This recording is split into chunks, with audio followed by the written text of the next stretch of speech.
हरे कृष्णा। आज हम सभी श्रवण करेंगे श्रीमद् भागवतम के अंतर्गत पंचम स्कंद अध्याय 8 और श्लोक संख्या 9 से हम प्रारंभ करने जा रहे हैं। ओम नमो भगवते वासुदेवाय। ओम नमो भगवते वासुदेवाय। ओम नमो भगवते वासुदेवाय। जो प्रसंग हम श्रवण कर रहे हैं, महाराज भरत का प्रसंग हम सुन रहे हैं, जिनके नाम से इस देश को भारतवर्ष कहते हैं। अभी देश की तो हमारी सीमाएं कम हो गई हैं, तो हमें लगेगा इतना ही, लेकिन भारतवर्ष बहुत बड़ा एरिया था जिसके वो सम्राट थे। हम उनके चरित्र को सुन रहे हैं। वे ठीक प्रकार से अपना प्रजा पालन के पश्चात अपने पुत्रों को अपना उत्तराधिकार सौंपकर संपूर्ण संपत्ति को उनमें यथा योग्य बांटकर फिर भगवद आराधना के लिए निकल पड़े। और फिर हम प्रसंग सुनते हैं मृग शावक वाला। अहो बतायम हरिण कुणकः कृपण ईश्वर रथ चरण परिभ्रमण रयेण स्वगण सुहृद बंधुभ्यः परिवर्जितः चरणं च मोपसादितो मामेव माता पितरौ भ्रातृज्ञातीन् यौथिकांश्च वोपेयाय नान्यं कश्चन वेद मय्यति विस्त्रब्धश्चात् एव मया मत्परायणस्य पोषणपालन प्रेरणला लन मनसूयुना नानुष्ठेयं शरण्योपेक्षा दोष विदुषा। महान राजा भरत सोचने लगे, अहो बेचारा यह मृग शावक पूर्ण पुरुषोत्तम भगवान के प्रतिनिधि कालचक्र के वेग से अपने संबंधियों तथा मित्रों से विलग हो गया है और मेरी शरण में आया है। या अन्य किसी को न जानकर केवल मुझे अपना पिता, माता, भाई तथा स्वजन मानने लगा है। इसके सारे रिलेशन मुझ में ही स्थित हैं। मेरे ही ऊपर इसकी निष्ठा है। यह मेरे अतिरिक्त और किसी को नहीं जानता। अतः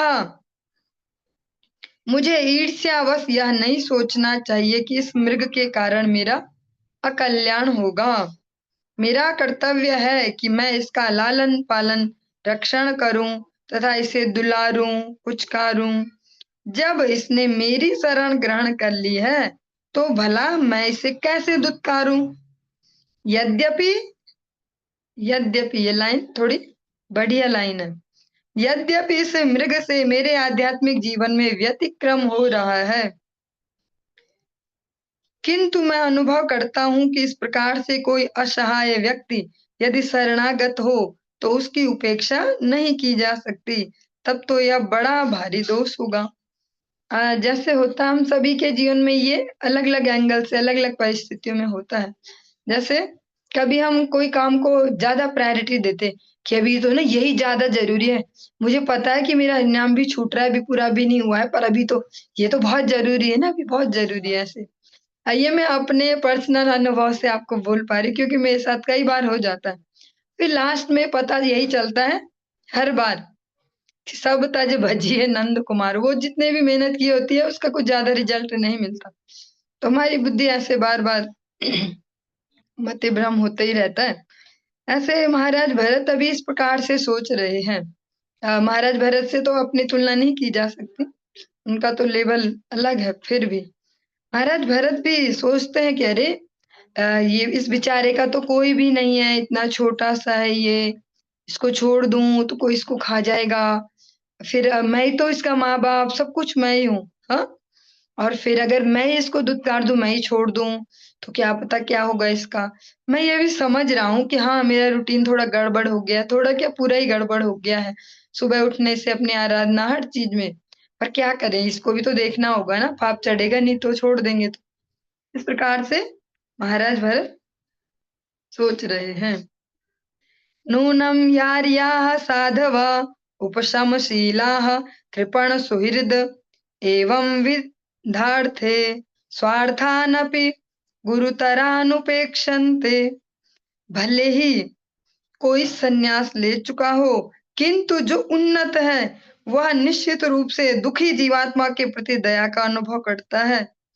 मनुष्य को चाहिए कि शरणागत की रक्षा करने के लिए अपने बड़े से बड़े स्वार्थ की भी चिंता न करे। और जब हमारी तार कहीं और जुड़ जाती है तो सारा बुद्धि, सारे लॉजिक इसी ओर लग जाते कि नहीं मैं सही कर रहा हूँ। अब बुद्धि भी उसी प्रकार से बोलने लग जाती है। हम सभी अनुभव करते हैं अपने जीवन में। जब हम कोई डिसीजन लेते हैं, कोई हमें कुछ बोल भी रहा हो ना कि ऐसा ऐसा, फिर घूम घूम के अच्छे अच्छे से तर्क आ जाते कि देखो ऐसा भी तो है ना, मैं मूर्ख थोड़ी ना हूँ, तभी तो मैंने सोच समझ के ही तो कुछ किया होगा ना, बिना सोचे थोड़ी ना कर रहा है ऐसे ऐसे। हाँ, तो वो भी इस प्रकार से सोचते कि भले ही किसी ने संन्यास तक भी ले लिया हो, पर अगर कोई दुखी जीव दिख रहा है उसके सामने तो पहले उसको उसकी हेल्प करनी चाहिए। अपना बड़े से बड़ा स्वार्थ, और ये वो कह रहे हैं जो भगवत भजन परायण है, तो स्वार्थ की डेफिनेशन की कुछ और ही होगी, भगवत विज्ञान से रिलेटेड ही होगी। वो कहते हैं कि उस शरणागत की रक्षा के लिए बड़े से बड़े स्वार्थ को भी पीछे छोड़ दे, उसकी भी चिंता न करे। इति कृतानुषंग आसन शयना तनस्नाना सनादिषु सह मृगजहुना स्नेहानुबद्ध हृदय आसीत। मृग के प्रति आसक्ति बढ़ जाने से महाराज भरत उसी मृग के साथ लेटते, टहलते, स्नान करते, यहाँ तक कि उसी के साथ खाना भी खाते। वो अपना वाला खाता, वो अपना वाला। इस प्रकार उनका हृदय मृग के स्नेह में बंध गया। कुश कुसुम समित पलास फल मूलोद कान्याः ऋष्यमाणो वृकशाला वृका दिव्यो भयमाशंस मानो यदा सह हरिण कुणकेन वनम समाविशति। जब महाराज भरत को कुश, फूल, लकड़ी, पत्ते, फल, कंद तथा जल लाने के लिए जंगल में जाना होता तो उन्हें भय बना रहता कि कुत्ते, सियार, बाघ या अन्य हिंसक पशु आकर मृग को मार न डाले। अतः वे जंगल में जाते समय उसे अपने साथ ले जाते, और जब उन्हें कुटिया छोड़ के जाना पड़ता तो ये लगता कि मेरे पीछे इस कुटिया में ही कोई आके इसको मार न दे, तो चल बेटा अब तू भी मेरे साथ साथ चल। उसको भी अपने साथ साथ ले जाते। पथिषु च मुग्ध भावेन तत्र तत्र विषक्त मति प्रणय भर हृदय कार्पण्यात्स्कन् धेनु द्वहति एवं मुत्संग उरसि चाधायोपलालयन् मुदं परमामवाप। जंगल के मार्ग में वह मृग अपने चपल स्वभाव के कारण महाराज भरत को अत्यंत आकर्षक लगता। जैसे इधर उधर दौड़े ऐसे कुछ भी, महाराज भरत उसे अपने कंधों में भी चढ़ाकर स्नेहवश दूर तक ले जाते। उनका हृदय मृग प्रेम से इतना पूरित था कि कभी वे उसे अपनी गोदी में ले लेते तो कभी सोते समय उसे अपने वक्ष स्थल पर चढ़ाए रखते। इस प्रकार उस पशु को दुलारते हुए उन्हें अत्यंत सुख का अनुभव होता था। इसकी जो एक्सप्लेनेशन है, थोड़ा सा इसको भी श्रवण करते हैं, कम ही है। वन में जाकर आध्यात्मिक जीवन में अग्रसर होने के उद्देश्य से महाराज भरत ने अपना घर, पत्नी, संतान, राज्य तथा अन्य सब कुछ छोड़ दिया था, किंतु एक पालतू मृग के स्नेह पास में बंधकर वे पुनः भौतिक आसक्ति के शिकार बन गए। तो भला उन्हें परिवार और सब कुछ छोड़कर क्या लाभ हुआ। जो व्यक्ति अपने आध्यात्मिक जीवन को उन्नत करना चाहता है उसे भगवान श्री कृष्ण के अतिरिक्त अन्यत्र कहीं भी आसक्त होने से बचना चाहिए। कभी कभी मात्र उपदेश देने के लिए हमें अनेक भौतिक कार्य करने पड़ते हैं, किंतु हमें स्मरण रखना होगा कि ये सब कार्य भगवान श्री कृष्ण के निमित्त हैं। यदि हम इसे स्मरण रखेंगे तो फिर हम भौतिक कर्मों के शिकार नहीं बनेंगे। क्रियायां निर्वर्त्य मानायामन्तराले अप्युत्थायोत्थाय यदैनं विचक्षित तर्हि वापसवर्षपतिः प्रकृतिस्थेन मनसा तस्मा आशिष आशास्ते स्वस्ति स्ताद्वत्स ते सर्वत इति। जब महाराज भरत ईश्वर की आराधना में या अन्य अनुष्ठान में व्यस्त रहते तो अनुष्ठानों को समाप्त किए बिना बीच बीच में ये उठ जाते और देखने लगते कि मृग कहाँ है। जैसे एक छोटे से शिशु की माता को समझ सकते हैं, कि जो छोटे से बच्चे की माँ होती है, जैसे उनका हाल होता है ऐसे ही महाराज भरत का है। उनको वो कुछ भी करे, जहाँ कहीं भी जाए, दिमाग वहीं रहेगा कि अब वो क्या कर रहा होगा, कैसा है, क्या कर रहा, कहीं गिर तो नहीं गया, कहीं ये है, कहीं चोट नहीं लग गई। इस प्रकार से ही महाराज भरत देख रहे हैं। इस प्रकार जब वे यह देख लेते कि वह मृग सुखपूर्वक है, तब कहीं उनके मन या हृदय को संतोष होता। तब वे उस मृग को यह कहकर आशीष देते, हे वत्स, तुम सभी प्रकार से सुखी रहो। अन्यदा भृशमुद्विग्न मना नष्ट द्रविण इव कृपणः सकरुणमति तरसेण हरिण कुणक विरह विह्वल हृदय संतापस्तमेवानुशोचन किल कश्मलं महद विरंभित इति होवाच। कभी कभी भरत महाराज यदि उस मृग को न देख पाते तो उनका मन अत्यंत व्याकुल हो उठता। उनकी स्थिति उस कंजूस व्यक्ति के समान हो जाती जिसे कुछ धन प्राप्त हुआ हो किंतु उसके खो जाने से वह अत्यंत दुखी हो गया हो। जब मृग चला जाता तो उन्हें चिंता हो जाती और वियोग के कारण वे विलाप करने लगते। इस प्रकार मोहग्रस्त होने पर वे निम्नलिखित, जो हम अभी आगे सुनेंगे, इस प्रकार से कहते। अपि बत्सवै कृपण एण बालको मृत हरिणी सुतोः ममानार्यस्य सठ किरात मतेर कृत सुकृतस्य कृत विश्रम्भ आत्मप्रत्ययेन तद विगणयन् सुजन इवागमिष्यति।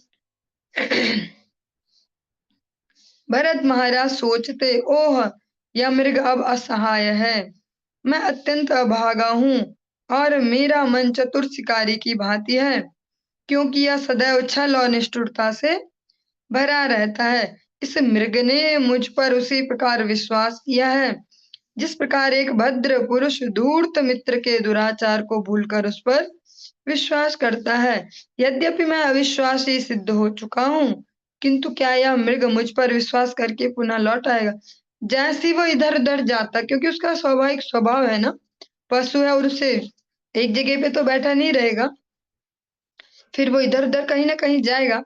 जैसे हम छोटे बच्चों के, मनुष्यों के मध्य में भी देखते हैं कि बच्चे धीरे धीरे बड़े होने लगते, जैसे ग्रो करने लगते हैं, फिर वो हाथ पैर चलाना सीखेंगे, चलना और बहुत कुछ, इधर उधर कुछ भी, तो कुछ ना कुछ तो उन्हें होगा ही ना, चोट लगेगी या कुछ होगा ऐसे ऐसे। तो माता पिता कभी कभी बहुत ज्यादा संवेदनशील रहते हैं, छोटी खरोंच भी नहीं आनी चाहिए, ये भी नहीं, इसको कुछ नहीं होना चाहिए, थोड़ी सी खांसी ना हो जाए, थोड़ा जुकाम ना हो जाए, ऐसे ऐसे अति उसमें वो करते हैं, मतलब उसको नॉर्मल ह्यूमन बीइंग भी नहीं समझते कि इसको भी कुछ हो सकता है। ऐसे ही उन्होंने भी उसके प्रति भाव बना लिया। वो हिरन है, पैदा हिरन ही हुआ है, स्वभाव भी हिरन का ही है। तो जब उसके पैरों में जान आ गई, वो इधर उधर घूमेगा, उसको बाहर भी जाना है, इधर उधर हिरन है वो। तो जब वो चला जाता तो इस प्रकार से शोक करते और फिर इस एंगल से खुद पे ही आक्षेप करते कि मैं ना इसको ठीक से नहीं रखता हूँ और उस बेचारे ने मुझ पे इतना भरोसा किया, देखो मेरी वजह से वो मुसीबत में फंस गया होगा, मैं इसका ध्यान नहीं रख पा रहा हूँ, मैं बहुत बेकार आदमी हूँ। इस प्रकार से वो अपने को ही दोष देते। वो इस प्रकार से नहीं समझ पा रहे अति मोह के कारण कि वो पशु है और उसका स्वभाव है, एक जगह तो नहीं बैठा रहेगा मेरे पास ऐसे, और फिर कहीं न कहीं तो जाएगा ही। अपि क्षेमेणास्मिन्ना श्रमोपवने सस्पाणि चरन्तं देवगुप्तं द्रक्ष्यामि। ओ क्या ऐसा हो सकता है कि मैं इस पशु को देवताओं से रक्षित तथा बाघ तथा अन्य हिंसक पशुओं से निर्भय रूप से फिर देख सकूं? क्या मैं उसे पुनः उद्यान में कोमल घास चरते हुए देख सकूंगा? और जो ज्यादा मोह ग्रसित मन होता है ना, जैसे खुद से ही ऐसे इमेजिनेशन के घोड़े दौड़ाता रहता है, वो भी इसी प्रकार से सोचते हैं, क्या ऐसा हो पाएगा कि मैं देखूं देवता इसकी रक्षा में लगे हैं, कोई बाघ वाघ कुछ नहीं कर रहे इसका, और वो उसको डर भी नहीं लग रहा, आराम से यहाँ बगीचे में घास चर रहा होगा। क्या ऐसा कभी दिन आएगा मैं देख पाऊंगा? अ, अपि च न वृकः शालावृको अन्यतमो वा नैकचर एकचरो वा भक्ष्यति। मुझे पता नहीं, किंतु हो सकता है कि भेड़िए या कुत्ते अथवा झुंडों में रहने वाले सूकर या फिर अकेले घूमने वाले बाघ ने उस मृग को खा लिया हो। और जिसके प्रति हमारा ज्यादा मोह होता है, ममता होती है, अगर वो हमारे आसपास नहीं है, तो पहला ही जो भाव है वो होता है उसके अनिष्ट की आशंका, कि कुछ गड़बड़ हो गई होगी, पक्का चोट लग गई होगी, पक्का ये हो गया होगा, नहीं तो इतनी देर नहीं लगती, कुछ ना कुछ तो हो गया है, मेरा मन बोल रहा है ऐसा कुछ हो गया। ऐसे उनको भी लगता कि कहीं इसने ना खा लिया हो, उसने ना खा लिया हो। निम्लोचति भगवान सकल जगत क्षेमो दयस्त्रय्यात्माद्यापि मम न मृगवधून्यास आगच्छति। ओह सूर्य के उदय होते ही सभी शुभ कार्य होने लगते हैं, दुर्भाग्यवश मेरे लिए ऐसा नहीं हो रहा है। सूर्यदेव साक्षात वेद हैं, किंतु मैं समस्त वैदिक नियमों से शून्य हूँ। वे सूर्य देव अब अस्त हो रहे हैं, तो भी वह बेचारा पशु जिसने अपनी माता की मृत्यु होने पर मुझ पर विश्वास किया अभी तक नहीं लौटा है। मतलब जो उनका उसके लिए सोचने का तरीका बिल्कुल डिफरेंट है, सामान्य मानसिकता से अलग। उसको तो पता भी नहीं है कि मेरी माँ भी थी कोई, या कोई माँ भी होती है, उसको क्या पता, उसको तो बस खाना पीना मिल रहा, वो घूम रहा फिर रहा। हाँ? लेकिन वो इस तरीके से सोच रहे हैं, बेचारे की माँ मर गई, अब उसके लिए तो मैं ही हूँ, उसने मेरे पे ही भरोसा कर रखा। ऐसे जैसे हम सभी भी अलग अलग एंगल से बोलते रहते हैं मोहग्रसित होकर। अपिस्विद कृत सुकृतमागत्य मां सुखयिष्यति हरिण राजकुमारो विविध रुचिर दर्शनीय निज मृगधार कविनोदर संतोषम स्वानामपनुदन।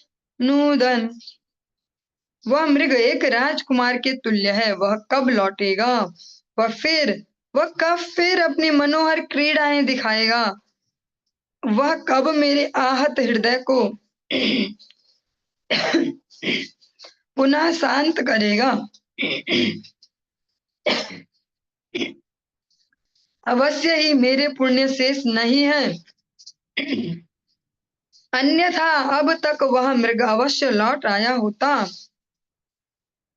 और जो अत्यधिक आसक्ति होती है ना, जो अननेसेसरी जिसको हम प्रेम भी बोलते हैं कि प्रेम है, पर उसको वास्तव में बोलते हैं मोह। वो बस अलग इस प्रकार से अति उसके मोह में फंसे हुए कि वो तो बेचारा राजकुमार कब लौटेगा, कब मुझे फिर से दिखाएगा अपने खेल कूद से, कब देख पाऊंगा, कब मेरा जो दुखी मन है इसको शांत करेगा। अच्छा मेरे ना पुण्य खत्म हो गए शायद, और तो वो नहीं आ पाएगा। अगर मेरे पुण्य बचे होंगे तो वो वापस आ जाएगा। ऐसे अपने आप में ही बेट भी लगा रहे हैं। जैसे हम कभी कभी नहीं सोचते, बचपन में ऐसे हम लोग ट्रिक भी करते थे, ऐसे क्लास में छोटे छोटे थे जब, कभी गलती से कुछ याद करने को दिया हो या ऐसा कुछ और न किया हो वो, तो सोचते यही भगवान आज बचा लेना, अब मैं ना अगर ऐसा होगा तो बच जाऊंगा, ऐसे ऐसे कुछ ऐसे खेलते थे। तो वैसे ही वो भी सोच रहे हैं मेरा पुण्य बचा होगा तो अवश्य वापस आएगा वो। श्वेलिकाया श्वेलिकायां मामृषा समाधिना मीलित दृशम प्रेम संभर सम संरंभणे भेण चकित चकित आगत्य पृषद परुष विषाणाग्रेण लुठति। ओह, जब यह इतना छोटा सा हिरण मेरे साथ खेलते हुए मुझे आंखें बंद करके झूठ मूठ ध्यान करते देखकर प्रेम से उत्पन्न क्रोध के कारण मेरे चारों ओर चक्कर लगाता और भयभीत होते हुए अपने कोमल सींगों की नोकों से मुझे छूता, जो मुझे जल बिंदुओं के समान प्रतीत होते, उन्हें सब याद आ रहा।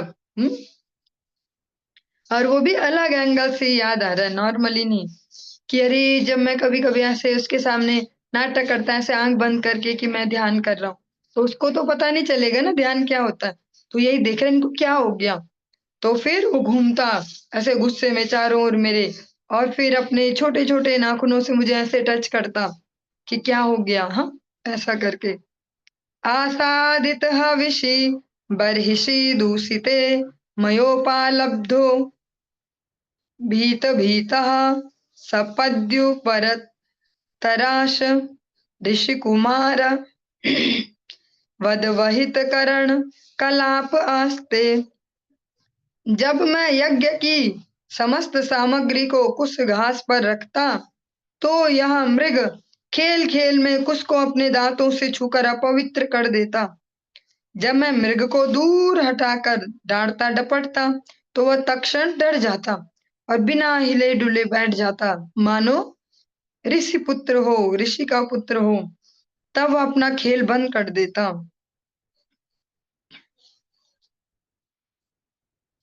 और जब कभी वो अपने सारी तैयारियां करते और वो फिर कुछ वहां पर अशुद्ध कर देता तो फिर मैं उसको डांटता, तो फिर चुपचाप डर के मारे ऐसे बैठ जाता, ऐसे शांत होके कि जैसे कोई ऋषि पुत्र है, कोई ऋषि कुमार है ध्यान करने, ऐसे चुपचाप सारा खेल कूद बंद कर देता।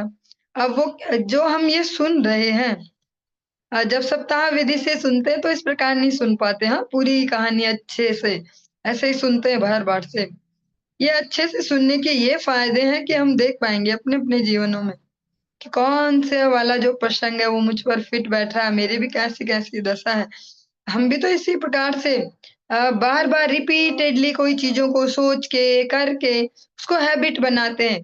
पहले ही किसी की किसी में कोई आसक्ति तो नहीं होती सोच सोच के बार बार इस प्रकार से, तो वो भी यहाँ बैठ बैठ के अलग अलग एंगल से अपने माइंड में यही मैसेज भेज रहे कि मुझ मेरा उससे बहुत प्रेम है, मैं उसको ही बस याद कर रहे, हिरन हिरन हिरन उसके ही चिंतन में लगे हैं।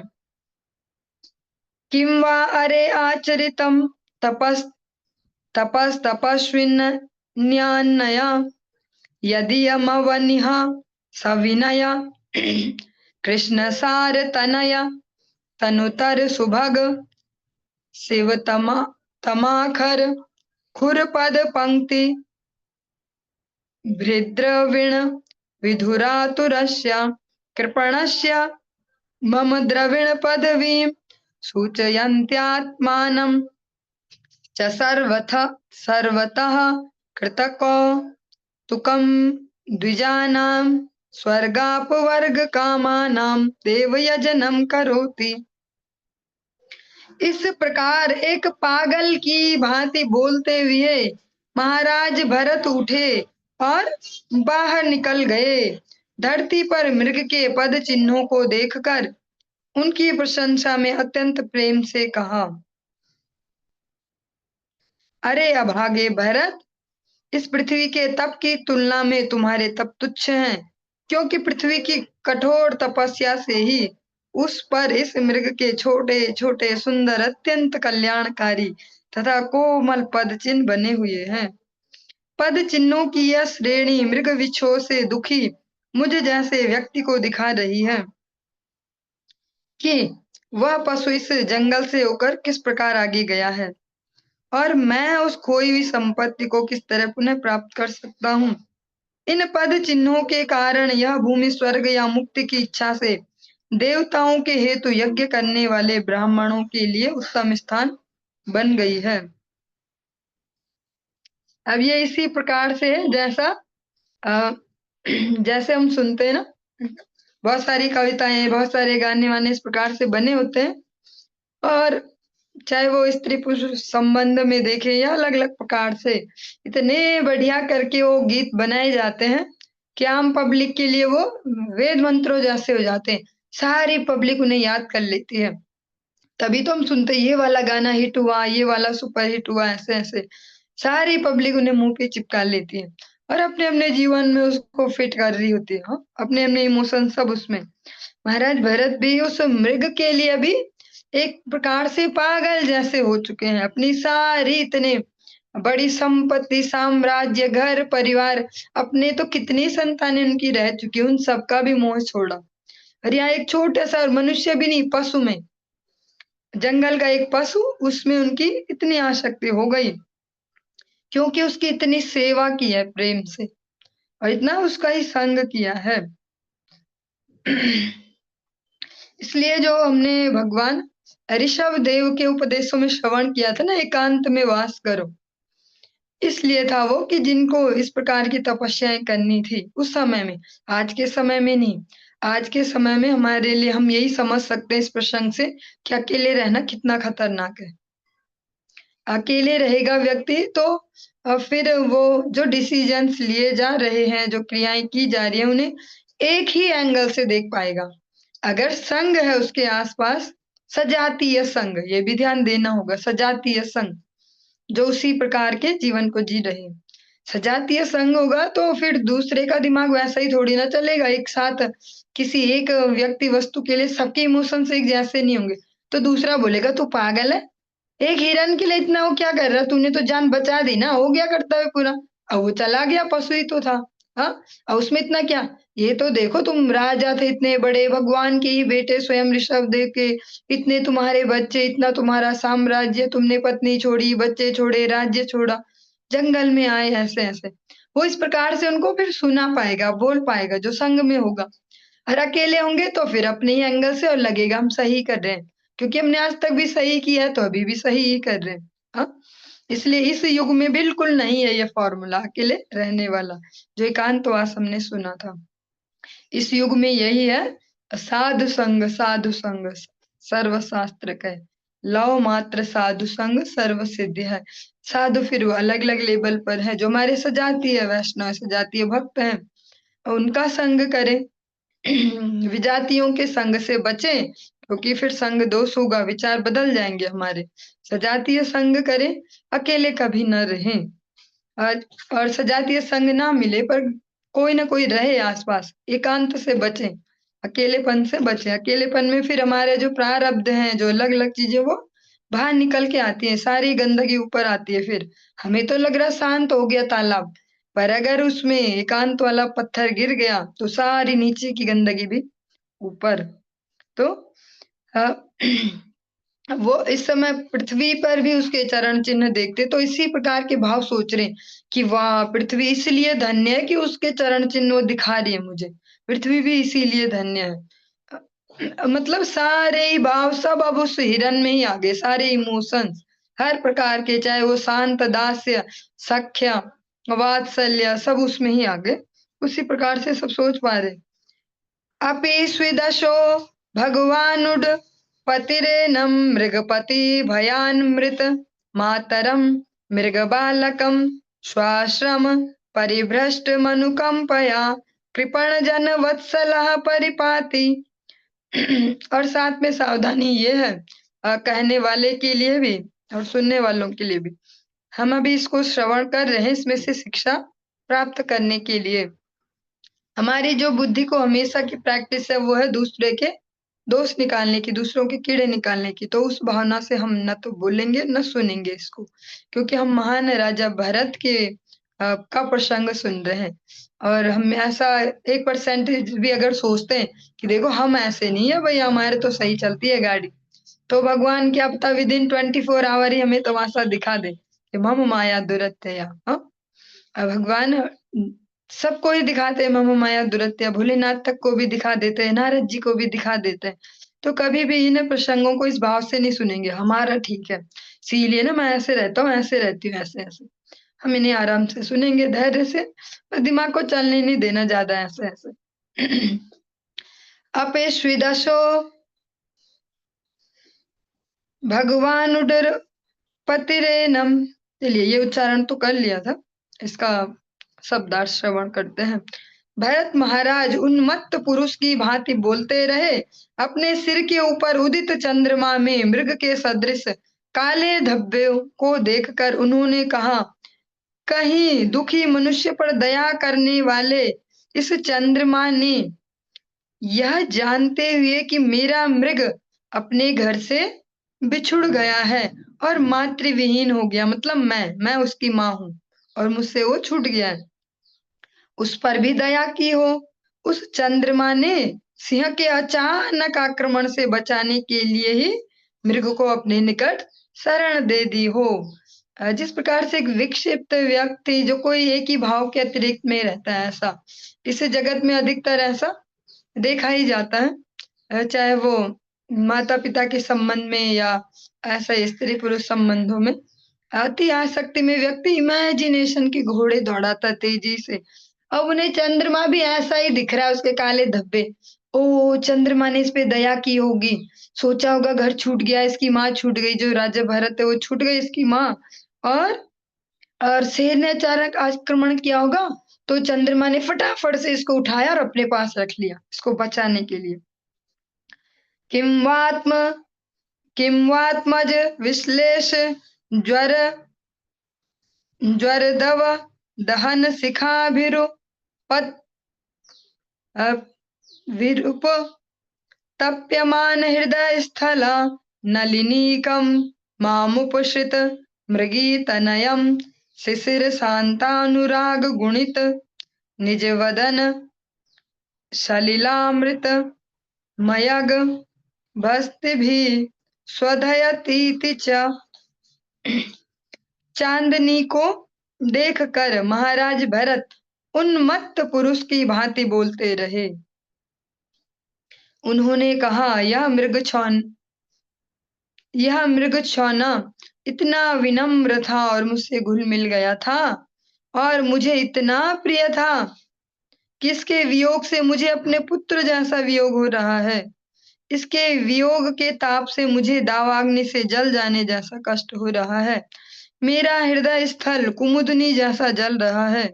मुझे इतना दुखी देखकर चंद्रमा मेरे ऊपर चमकते हुए अमृत जैसी वर्षा कर रहा है, मानो प्रखर ज्वर से पीड़ित व्यक्ति पर उसका मित्र जल छिड़क रहा हो। इस प्रकार यह चंद्रमा मुझे सुख देने वाला है।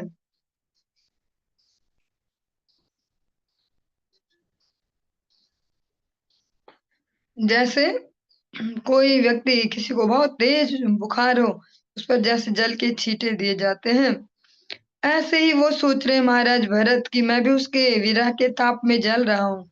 चंद्रमा मेरा मित्र बना हुआ है और मुझ पर अपनी जो चांदनी है, शीतल चांदनी उसकी वर्षा कर रहे हैं।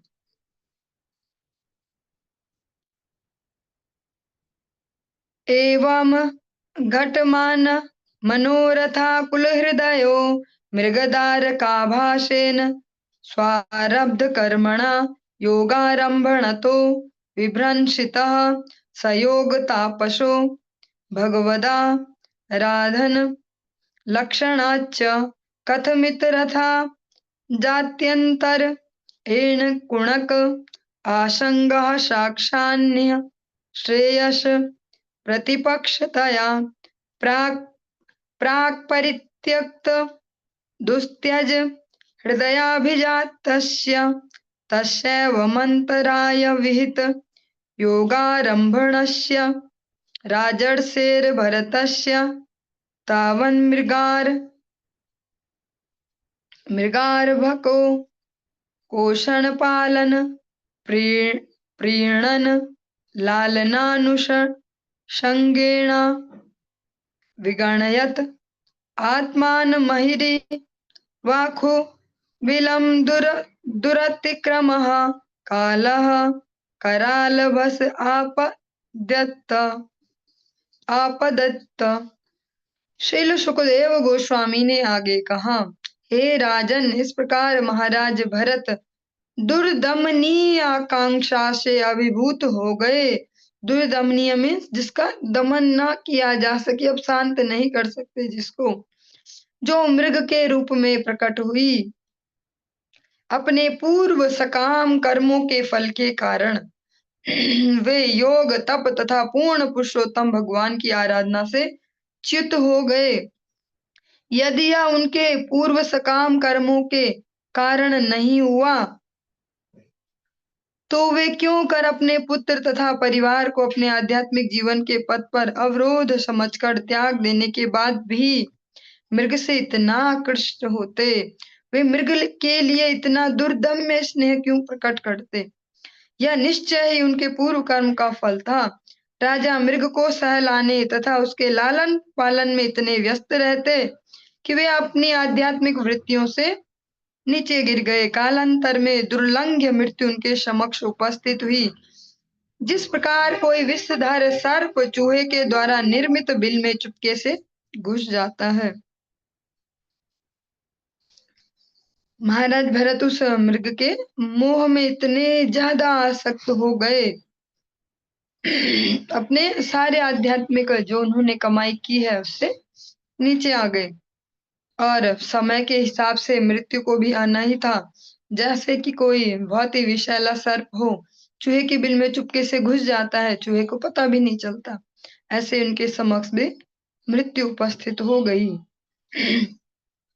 ये ना बहुत सेंसिटिव प्रसंग है, इसका तो एक्सप्लेन करना भी बहुत मुश्किल है। इसके साथ न्याय कर पाना बहुत मुश्किल है, शब्दों से ये हो नहीं पाएगा। हम जैसा सुनते हैं ना, एक प्रसंग अगर थोड़ा-सा वो रिमाइंड करते चले, वो भी सेंसिटिव प्रसंग है, उसको भी एक्सप्लेन करना मुश्किल होता है। फिर भी आप सभी अपने, ये मैं आप सबके लिए होमवर्क छोड़ती हूँ, आप सभी अपने बुद्धि योग से समझने का प्रयास करें। हम नरोत्तम दास ठाकुर जी और उनके गुरुदेव श्री लोकनाथ गोस्वामी जी का प्रसंग श्रवण करते हैं। जिस प्रसंग के बाद उनके गुरुदेव ने उन्हें वापस उनके पूर्वाश्रम में भेजा कि अब आप जाइए, वृंदावन हो गया पूरा। सभी को याद होगा वो प्रसंग। पिछले साल तो लगभग हमने मिनिमम 10, 20, 50 बार वो याद किया ही होगा प्रसंग। कुछ न कुछ बात आए तो वही कुछ न कुछ आ जाता था प्रसंग। जो उन्होंने एक भूखे को रोटियां दे दी थी, आप सभी को याद होगा। गुरुदेव ने बोला था मेरे पास तो कुछ है नहीं, एक भूख से तड़पता हुआ आदमी आया था। ऐसे नरोत्तम दास ठाकुर जी ने जो कुछ सूखी रोटियां रखती थी छप्पर में, वो याद आई और वो निकाल के दे दी कि देखो सूखी रोटियां ही पड़ी है, तुम्हारा कुछ हो पाए। हाँ, जब वो पेट भरने के बाद वो आदमी धन्यवाद करते हैं लोकनाथ गोस्वामी महाराज को कि देखो आपके शिष्य की कृपा से मेरे प्राण बच गए। फिर पूछा कैसे बचे इसकी कृपा से तुम्हारे प्राण? बता दिया कि ना उनके पास थी कुछ रोटियां, ना सूखी रोटी उन्होंने दे दी, तो बस मेरा पेट भर गया। तो उन्होंने तो एक भूखे को हेल्प की थी ना, जैसा हम आज के समाज में आराम से सुनते हैं। ये प्रसंग थोड़ा सेंसिटिव है, रिकॉर्डिंग में भी चल रहा है, और फिर भी पर्सनली है रिकॉर्डिंग, कोई ऐसा भी नहीं। इसको हम बहुत ही सेंसिटिव प्रसंग है, इसीलिए कह रही हूँ आप सब अपने बुद्धि विवेक से ही समझे। मैं कुछ खुद से नहीं दूंगी आपको रेडीमेड ऐसा। उन्होंने उनको इस बात के लिए इतना बड़ा पुरस्कार दिया कि जाओ ब्रजमंडल हो गया पूरा, अब आप घर जाओ। यहाँ पर महाराज भरत ने एक छोटे से हिरन की हेल्प ही तो की थी, और करनी भी चाहिए थी। तो फिर क्यों इस प्रकार से हम श्रवण कर रहे हैं कि फिर वो ऐसा डूबते गए और सब आध्यात्मिक क्रियाएं छूट गई ऐसा? तो इन दोनों प्रसंगों में कुछ सिमिलैरिटीज है, कुछ कॉमन है। उस भाव को आज दिन भर दिमाग चलाइए और समझने का प्रयास करेंगे। क्योंकि जब कोई आर्टिफिशियली हमें बताएगा ना एक्सप्लेन करके, जीवों पे दया नहीं करनी चाहिए। लगेगा अरे ये कैसे आध्यात्मिक लोग हैं, यहाँ देखो भूखे को भोजन, और क्या क्या डायलॉग्स हैं वो दुनिया में, भूखे को भोजन प्यासे को पानी, ऐसा कुछ कुछ डायलॉग्स होते हैं। तो फिर वो कैसे जीवे दया, कृष्ण नाम, वो कैसे जीवे दया? तो यही तो होती है, जो बेचारा परेशान है, कपड़े नहीं कपड़े दे दो, खाने वाले को खाना। लेकिन इन दोनों विरोधाभासी बातों को आप सब खुद ही दिमाग चलाएंगे। आज दिन भर का होमवर्क यही है कि ऐसा क्या बात है, ऐसा कौन सा सीक्रेट है जो समझा जा सकता है इन दोनों प्रसंग में। चलिए अभी आज के लिए इतना ही, अब हम कल इससे आगे कंटिन्यू करेंगे। हरि बोल।